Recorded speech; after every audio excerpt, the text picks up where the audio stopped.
जय सेवा सकुजन साथियों। आज अध्याय 19वां गोंडी पुनेम के 3 मुख्य संस्कार कौन कौन से हैं यह हम जानेंगे साथियों। तो देर न करते हुए साथियों आगे बढ़ते हैं। गोंडी पुनेम का जो जीवन मार्ग है उसमें कुल 8 संस्कार होते हैं, परंतु जन्म, विवाह और मृत्यु ये 3 मुख्य संस्कार हैं जिनकी जानकारी निम्न प्रकार है। एक है जन्म संस्कार। जन्म संस्कार 3 चरणों में पूरा किया जाता है। एक है मीठा पानी चखाना, दूसरा है पचबंधन या करदोना बांधना और तीसरा है नामकरण विधि करना, जिन्हें गोंडी भाषा में क्रमशः गोड़, एर, सियाना, सयाटी कियाना और परोल सोबनी कियाना कहा जाता है। गर्भावस्था के दिन पूर्ण होने पर जब प्रसव पीड़ा आरंभ हो जाती है तब ग्राम दाई को बुलाकर प्रसव क्रिया की जाती है। बच्चा जन्म लेने पर उसे नहला धुला कर सर्वप्रथम शहद का मीठा पानी चखाया जाता है, जिससे बच्चे का स्वाद बदल जाता है और वह अपनी माता के वक्ष स्थल से दूध पीने हेतु अपनी जीभा हिलाने लगता है। इसी क्रिया को गोड़ एर सियाना कहा जाता है। एक है इसी का सट्टी, पांचवी, पंचबंधन या सैडूर शोभिनी। इस संस्कार को गोंडवाना प्रदेश के विभिन्न संभागों में विभिन्न संज्ञों जैसे सट्टी, सयटी, पांचवी, छट्टी, पचबंधन, सैडूर, शोभिनी आदि से जाना जाता है। सट्टी या सयटी यह गोंडी शब्द सयधन-टी इन शब्दों की मेल से बना है, जिसका अर्थ सय आने 5 और टी आने नेट अर्थात दिन ऐसा होता है। इस तरह सट्टी या सयटी आने 5वां दिन गारटी प्रदेश में इस संस्कार को 5वीं या मध्य प्रदेश के छत्तीसगढ़ क्षेत्र में छट्टी, जो मूल गोंडी शब्द सट्टी का ही अपभ्रंश रूप है, तो इस क्षेत्र में पचबंधन या सैडूर शोभिनी भी कहा जाता है। सैडूर शोभिनी का अर्थ भी 5वां दिन का कार्यक्रम ऐसा ही होता है। बच्चा पैदा होने के 5 दिन बाद यह संस्कार किया जाता है, इसलिए इसे सट्टी या सैटी 5वां पचबंधन या सैडूर शोभिनी कहते हैं। इस संस्कार को संपन्न करने हेतु बच्चे के पिता द्वारा अपने करीबी रिश्तेदारों, पास पड़ोसियों तथा ग्राम या कस्बे की मात्र महिलाओं को ही निमंत्रण दिया जाता है। निर्धारित तिथि एवं समय पर सभी महिलाएं बच्चे के माता पिता के घर में विशेष रूप से शाम के समय पधारती है। इस संस्कार में बच्चे के मामा मामियाँ वे नहीं होते, पर सगा संबंधियों में से कोई भी दूर या करीब रिश्ते के मामा मामी की उपस्थिति अनिवार्य होती है।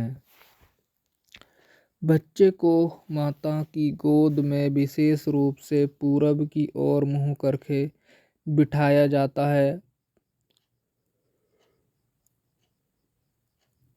बच्चे की माता के बाएं ओर मामा और दाएं ओर मामी बैठती है। मामा द्वारा उतारा या कैंची से बच्चे के सिर के बाल काटे जाते हैं और मामी उन काटे हुए बालों को अपने आंचल में झेलते जाती है। बच्चे के बाल नीचे गिरने नहीं दिए जाते। ये कहीं कहीं इस रस्म को मामा मामी बच्चे के सिर के मात्र 5-10 बाल काट कर ही पूरा करते हैं और शेष बाल बाद में नाई द्वारा उसे घर में बुलवाकर कटाए जाते हैं। नाई का इस्तेमाल खास तौर पर शहरों में ही किया जाता है, जहां उस्तारा या कैंची से बाल काटना नाई के सिवा दूसरा कोई नहीं जानता। इस रस्म के लिए बच्चे के पिता बाल काटने वाले मामा मामी को अपनी शक्ति के अनुसार जो वह स्वयं चाहे दक्षिणा देते हैं, जिसे वे सहर्ष बिना हिचकिचाहट के स्वीकार कर लेते हैं। कटवाए गए बालों को मामी घर के बाहर दूर ले जाकर फेंक देती है और बच्चे एवं उसके माताजी को नहला धुलाकर नए वस्त्र परिधान करवाती है। इस रस्म को गोंडी भाषा में बिटार या रेहाताना दस्तूर कहा जाता है। माता के गर्भ में रहते बच्चे के सिर में जो बाल उगा आते हैं, उन्हें कटवाकर उसको नहला धुलाकर पवित्र किया जाता है।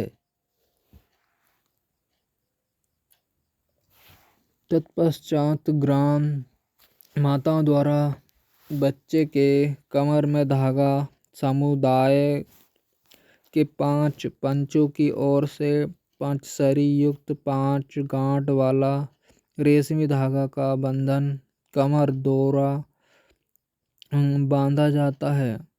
उसी तरह बच्चे की माता की गोद हमेशा भरी रहे, इसलिए उसकी ओटी चावल एवं सूखा मेवेयुक्त जिसों से भर दिया जाता है। सभी महिलाएं बच्चे एवं उसकी माता को आशीर्वाद देकर सच्ची सदिच्छाएं प्रकट करती हैं। अंत में बच्चे के माता पिता द्वारा जो भी भोजन तैयार किया जाता है, उसे बाल गोपालों को खिला दिया जाता है। उसी तरह सभी महिलाएं भी खाना खाती है। खाना खाने के पश्चात बच्चे और उसकी माता को बच्चे के मामा मामी घर के कुल देवों के दर्शन कराने हेतु ले जाते हैं।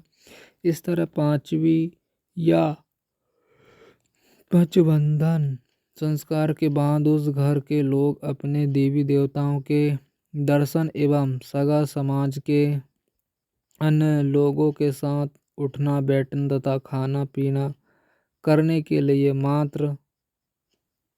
पात्र हो जाते हैं। जब तक यह संस्कार संपन्न नहीं हो जाता, तब तक उस परिवार के स्पर्श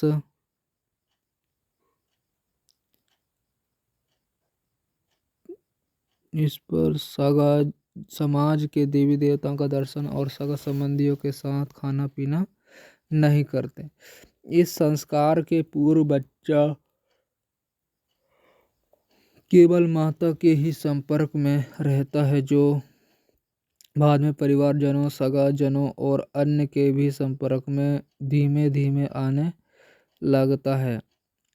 5 दिनों तक उसे घर के बाहर नहीं लाया जाता, क्योंकि उसकी आँखों की ज्योति बहुत कमज़ोर होती है। इस पंचबंधन संस्कार का गुण समाज में बहुत बड़ा महत्व है।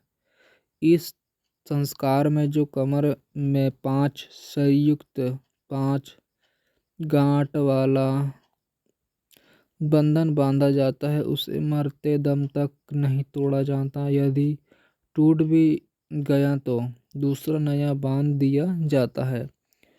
इस बंधन को पांच पांच मिलकर ही उसके मरणोपरांत जब उसके देह को मिट्टी देते हैं तब तोड़ते हैं। इस समाज के हर सदस्य के साथ करदोना रहता है, इसलिए इसे बहुत ही महत्वपूर्ण संस्कार माना जाता है। दूसरा, परोल शोभनी या नामकरण विधि। परोल शोभनी या नामकरण विधि। परोल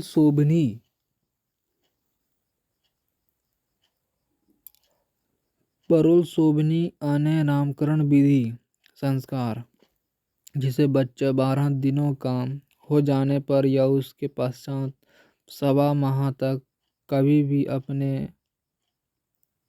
अपने सहूलियत से मानने की रिवाज यह गोंडिया सगा समाज में प्राचीन काल में ही प्रचलित है। इस संस्कार को गोंडी भाषा में परोल शोभनी कहा जाता है। परोल शोभनी का अर्थ बच्चे को एक विशेष नाम या पीस परोल प्रदान कर उसके जीवन रूपी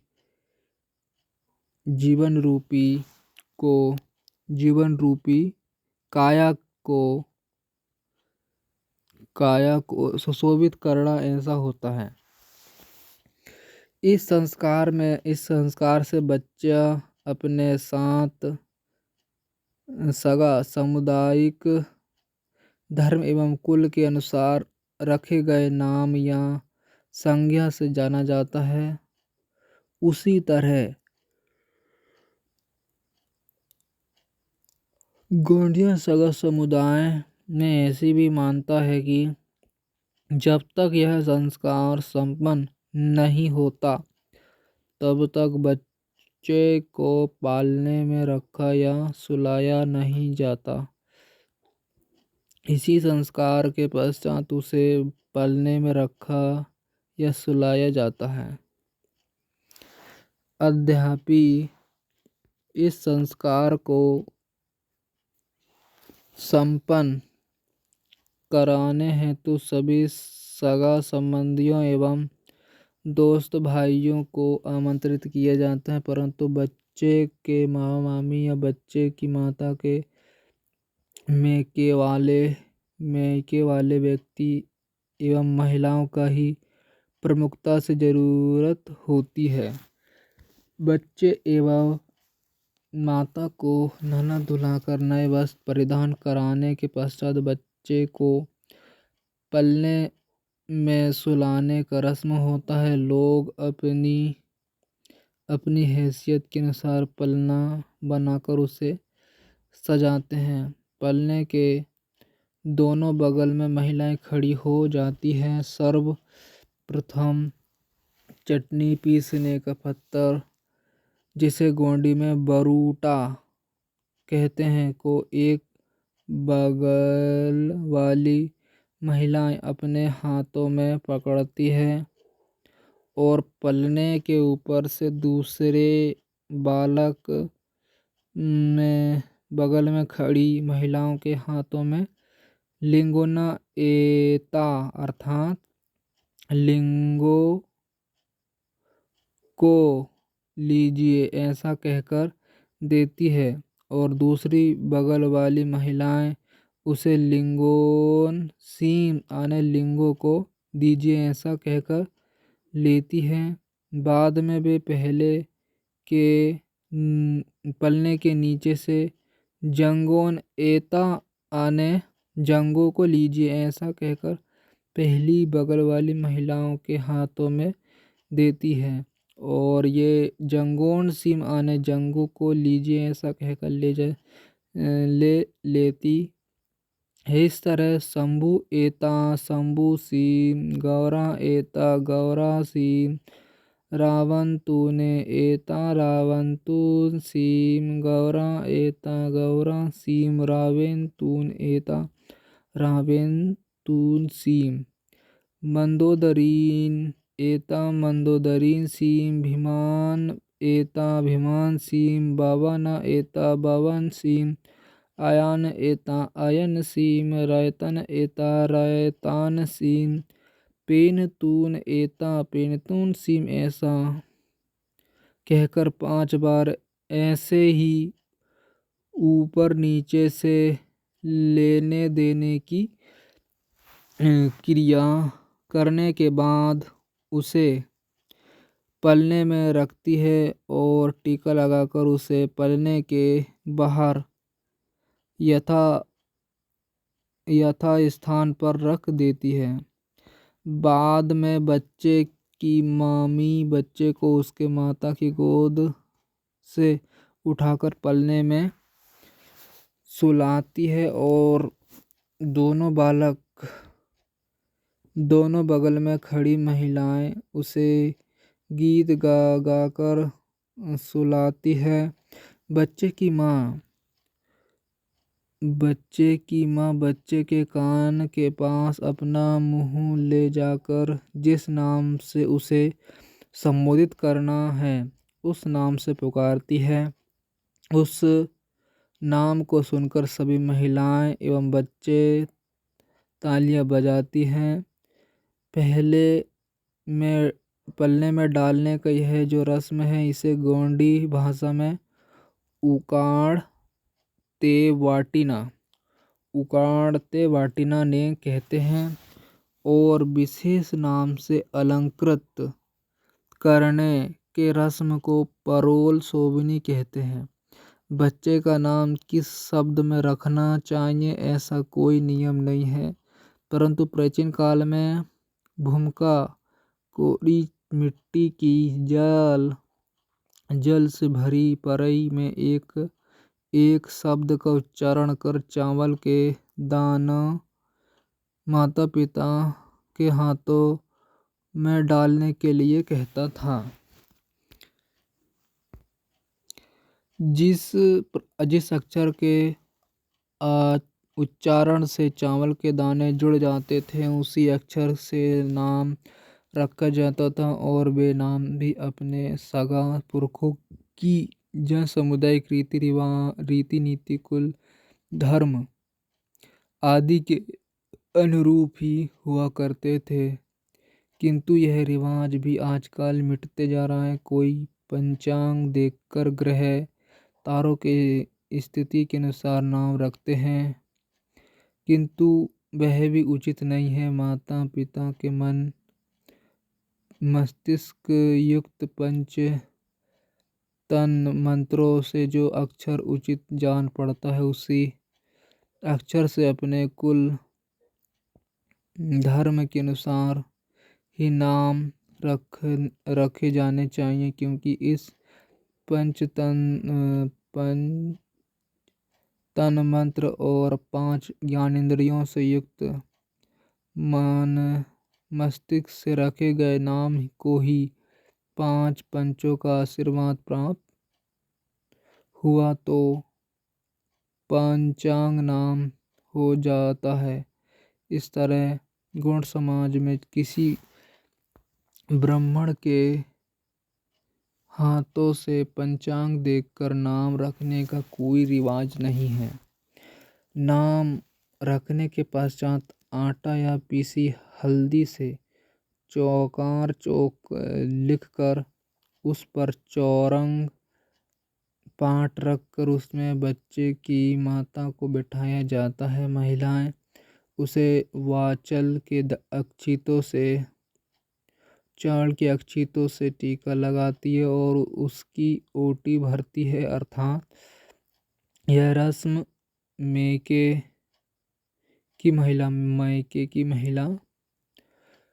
करती है। शेष महिलाएं उस मात्र टीके लगाकर ही बच्चे के नाम से कुछ न कुछ भेंट देती है। उसके बाद बच्चे के माता पिता की ओर से सभी निमंत्रित सगाओं एवं दोस्त भाइयों को अल्पोपहार या भोजन दिया जाता है।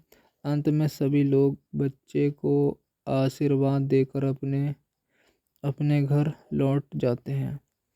इस तरह इस संस्कार से बच्चा अपने सगा जन समुदाय एवं कुल का एक विशेष नाम धारण कर सगाजनों के संपर्क में आ जाता है। इस संपर्क में जो भी मेहमान आते हैं उनका स्वागत घर के आंगन में ही पैर धुलाकर किया जाता है। बाद में उन्हें घर में यथा स्थान विराजमान किया जाता है। इस परोल शोभनी संस्कार से सभी लोग बच्चे के नाम से परिचित हो जाते हैं। उसी विशेष नाम से वही आगे चलकर सगा समाज में जाना या पहचाना जाता है। तो सगा साथियों, आज बस इतना ही। अगला चैप्टर फिर बाद में लाएंगे। सभी को जय जोहार, जय संविधान। यहाँ तक देखने के लिए सभी को धन्यवाद साथियों।